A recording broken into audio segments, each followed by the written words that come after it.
It's my pleasure to introduce Dr. Julie Rosenthal, who's going to be speaking to us about emerging therapies and potential obstacles, including navigating prior authorizations. I just say parenthetically, there are two great things about amyloid as a field. One is the patients are lovely, and two is get to watch colleagues like Dr. Rosenthal develop really amazing programs all by herself with the help of other colleagues. And she's become one of the national experts in this arena, so pleasure. Thank you, Matt. And thank you, everyone, for allowing me the privilege to be here with you today. It's truly an honor to be at our inaugural ASU Cardiac Amyloidosis Symposium today. Over the next 20 minutes, I hope to provide you a tour de force of therapies for both TTR and AL amyloid. These are my disclosures. Hopefully what you will appreciate by the end of this morning is that there's truly been an explosion in the development of therapies for individuals living with amyloidosis. We have multiple strategies, and no longer do these include only palliative and pastoral care, but we actually have therapies that will reduce overall morbidity and mortality for our patients living with amyloid.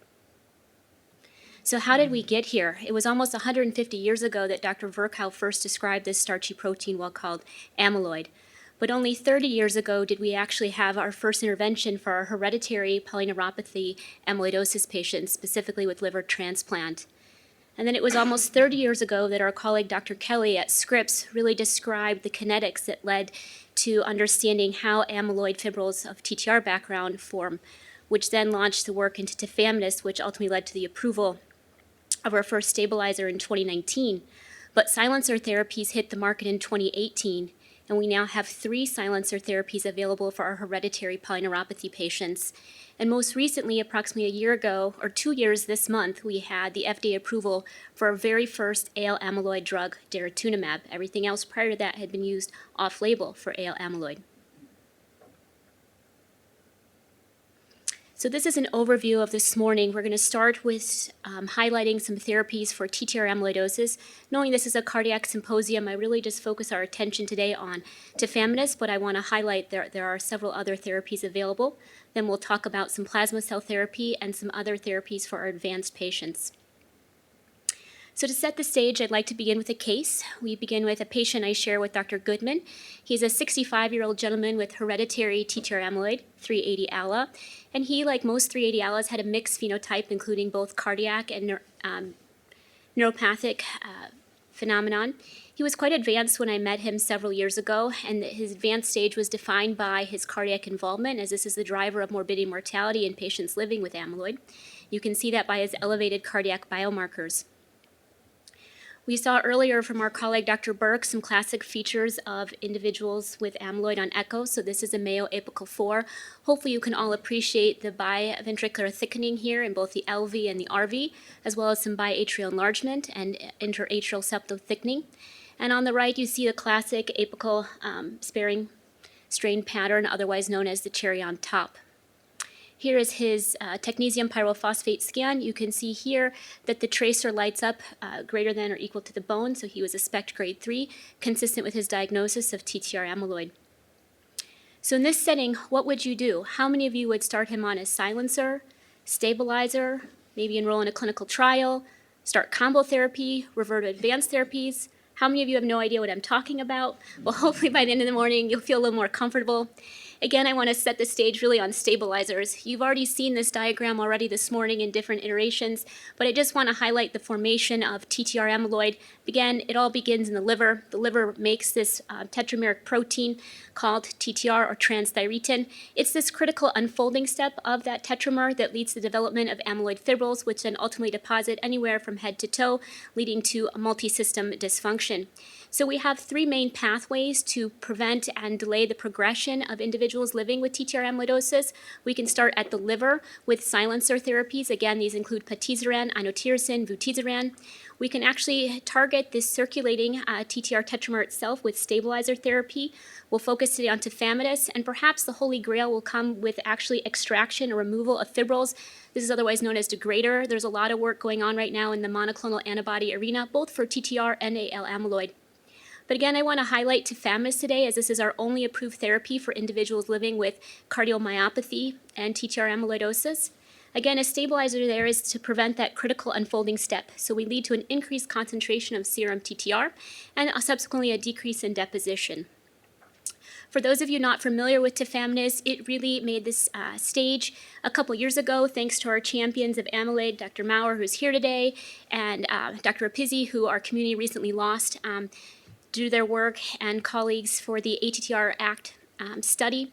This was a randomized controlled trial looking at different doses of tafamidis, a high dose, low dose, and comparing to placebo. And overall, we saw a significant reduction in mortality. You can see separation of curves here at about 1.5 years in individuals taking tafamidis compared to those not. We saw overall 30% reduction in all-cause mortality. The number needed to treat to prevent one death at 2.5 years is about 7.5 patients, and 4 patients to prevent hospitalization at 1 year. Not only does this stabilizer demonstrate a reduction in mortality, but we saw a reduction in overall morbidity. You can see there's a significant separation of curves at 6 months in terms of the decline of a 6-minute walk. So individuals on tafamidis seem to walk longer and stronger at around 6 months and over time compared to those not on stabilizer. Not only do you see improved morbidity from a functional standpoint, but also quality of life. Most of the people in the room are familiar with KCCQ. You can see that the decline in KCCQ scores is less steep than the decline in individuals not receiving drug. We once again saw a significant improvement at about 6 months. This was recently presented at ISA by my colleague, Dr. Martha Grogan, looking at the long-term extension data from the ATTR trial. On the top, you can see individuals who were initiated on tafamidis from the very beginning. This is the yellow line.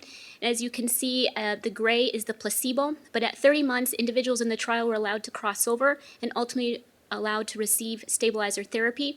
And hopefully what you can see on the gray curve is that the rate of decline in the individuals who were once on placebo and converted drug has slowed down. And then the decline in the individuals on tafamidis doesn't really seem to be declining anymore. It's almost like they've reached a steady state now over a 5-year follow-up. Once again, highlighting that their quality of life continues to be better.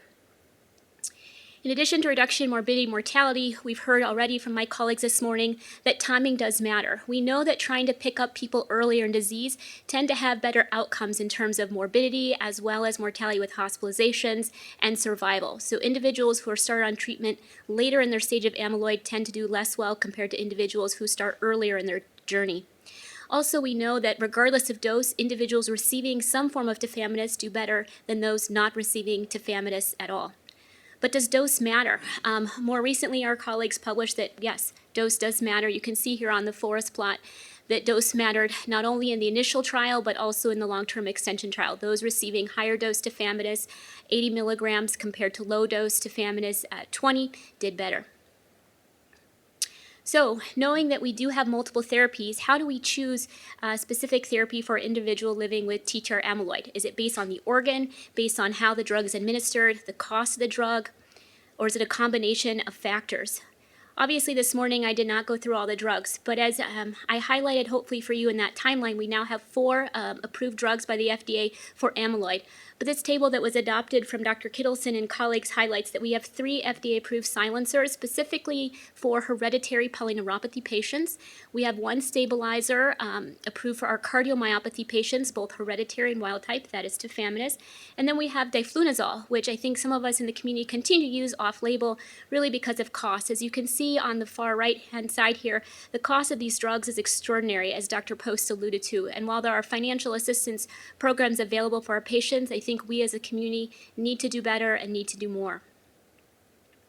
So getting back to our case of this gentleman I met, we initially met in 2017. And remember, in 2017, aside from liver transplant for hereditary polyneuropathy patients, there really wasn't any therapies around. In 2018, he was initiated on the first drug available, which was a silencer, patisiran. And over the course of those 4 years, he actually did much better. He got off of walking with a walker, his heart failure improved, clinically he was doing much better. Interestingly, in 2021, he developed some intermittent hematuria. For this, he underwent a renal biopsy that raised question of malignancy, and ultimately he underwent a nephrectomy, and all the nephrectomy showed was oodles and oodles of amyloid. So I think that we still have a lot to learn about how TTR proteins can affect the kidney. This gentleman did not have any proteinuria. And currently he continues to be with us, but is living with some progressive heart failure. The importance of this case I want to highlight, I believe it was Dr. Vijay who talked to us this morning. Median survival for an individual with hereditary TTR amyloid used to be about 2.5 years, 3.5 for wild type.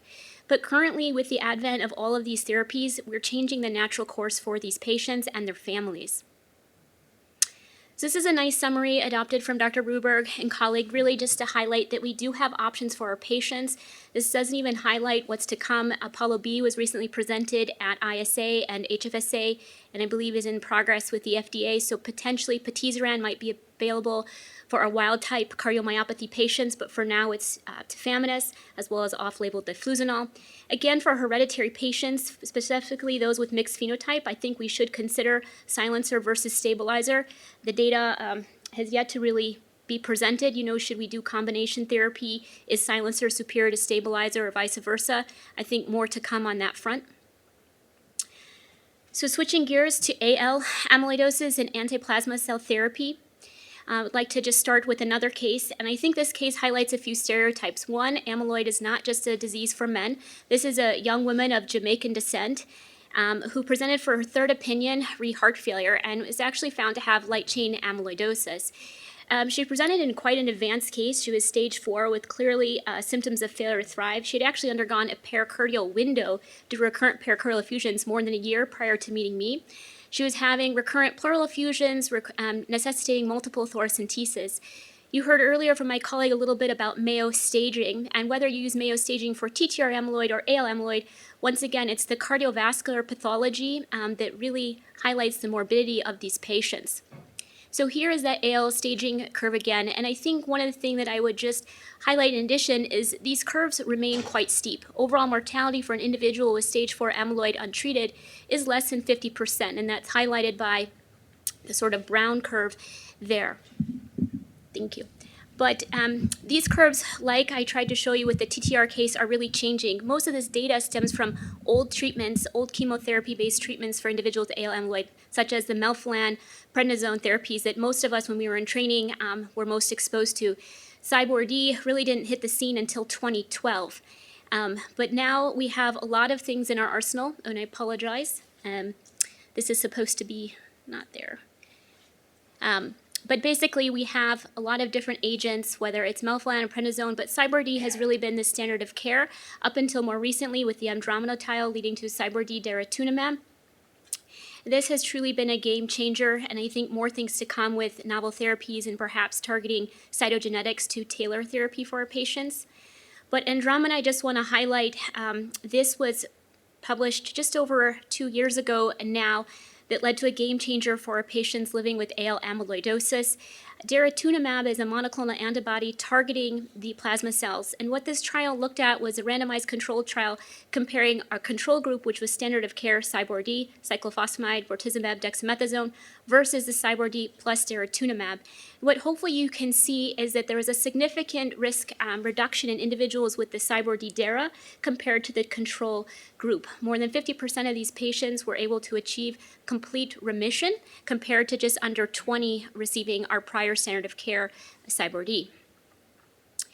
So getting back to our young lady, she actually started CyBorD dara prior to the FDA approval. We were using off-label dara back in this time period in August of 2020. It took her 2 months to normalize her free light chain ratio, and at that time she was actually in complete remission. This was actually shown in Andromeda, which she would have been excluded from because she was a Mayo stage 4. So they excluded the sickest of the sick patients.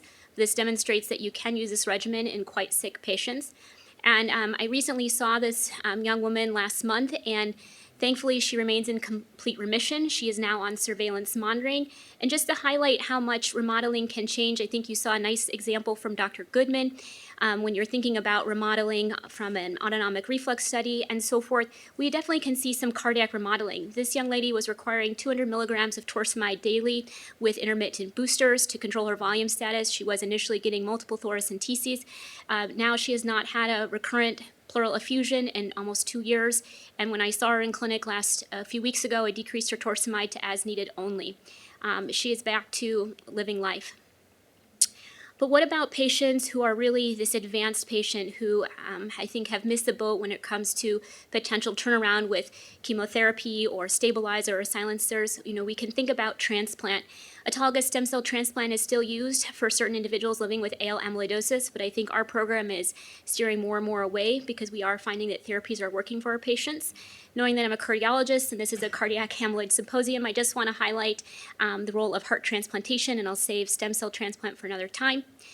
But people back in the day used to think that we could not transplant our individuals living with amyloid. And this comes from old data out of Mayo Clinic, actually, showing that individuals with amyloid tended to do worse. A more modern cohort, looking at our United Network of Organ Sharing data from 2008 to 2013, demonstrated, in fact, that individuals with amyloid can have just as good outcomes as individuals not with amyloid. The difficulty with UNOS data reporting system is it doesn't differentiate between those with AL amyloid, which you have seen perhaps have a greater morbidity and mortality compared to those with TTR amyloid in some respect. And so it's kind of among us as amyloid centers of excellence to kind of look at the data a little bit more granularly. Our colleagues at Columbia, as well as other centers like Stanford and Cedars, have demonstrated, while numbers are small, that these patients, whether they have AL amyloid or TTR amyloid, can have just as good outcomes as those not living with amyloid.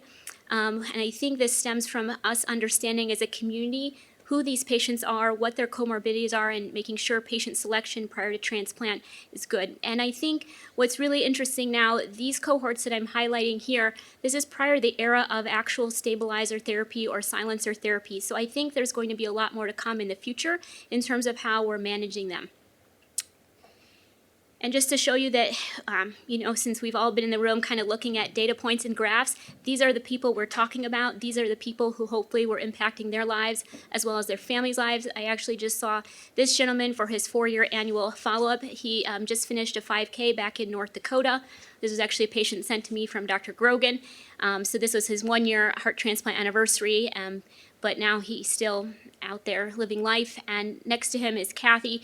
Kathy we met after basically 1 cycle of chemotherapy with Cyborg-Dara on a balloon pump, and ultimately we transplanted her, and she is going to have her 2-year anniversary this March. She is actually only on surveillance. She has not required a stem cell transplant or recurrent chemotherapy, and I think that's a question that myself and colleagues are charging our hematology colleagues, how long do we need to continue these people on therapy versus just maintenance? So with that, what's to come? You've already heard from my colleagues, Dr. Post, Sonia Sobrowski, and others. There are so many clinical trials available. I would encourage you to go to clinicaltrials.gov today. Last night I typed in 2 keywords, treatment and amyloid, and more than 500 hits came up alone. CardioTransform, for any of you in the community who are still enrolling, who are still caring for patients, this clinical trial is still enrolling.